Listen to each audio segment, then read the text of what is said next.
Rally કાઢવામાં એટલા માટે આવી છે, 1 વર્ષની અંદર 300 ને હું માનું ત્યાં સુધી 35 બળાત્કારના કેસ બન્યા છે.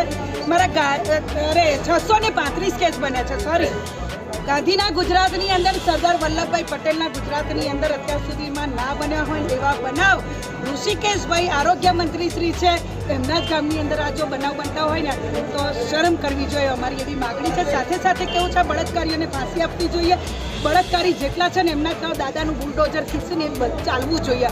મારા વિસનગરની અંદર જેટલા બધું બને છે ને, મારા અત્યારે નહીં, પશુ મારો વારો છે. હું તો બહાર નીકળવાનું છે, રણચંડી બનીને, અને મારી બહેનો નીકળશી. જેટલું પણ આરોગ્ય મંત્રી ઋષિકેશભાઈના ગામમાં બની રહ્યું છે ને, આ બધું અમારે બંધ કરાવવાનું છે.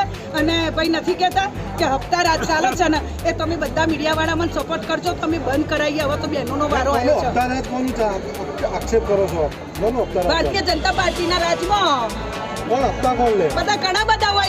ઇલેક્શન લડશું, કરોડો રૂપિયા ભાઈ હપ્તા જાય છે. મારા ઘરની અંદર મારા બંગલાની પાછળ જે દારૂનો અડ્ડા ચાલે છે, એ બધું સમગ્ર વિસનગરની અંદર ખુલ્લેઆમ દારૂ વેચે, સમગ્ર ગુજરાતની અંદર. આરોપી પકડવામાં પોલીસની કામગીરી પર તમને કેટલો વિશ્વાસ? પોલીસ ખૂબ જ સારી કામગીરી કરો છો, પણ અમુક નેતાઓનું થોડું દબાણ ચાલી રહ્યું છે ને, એ દબાણ હટાશે ને તો આ લોકોને કડક સજા થશે.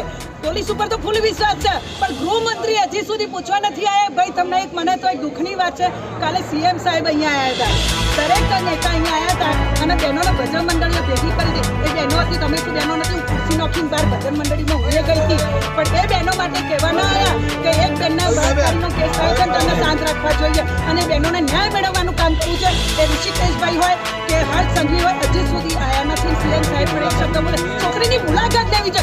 શું જોઈને કહો છો કે બેટી બચાવો બેટી ભણાવવાનું કહો છો? ફાંસીની સજા નહીં જોઈએ. 4 ચોકડીઓમાં એક એકને લટકાવી દેવા જોઈએ, બહેનોને હોતી દેવા જોઈએ.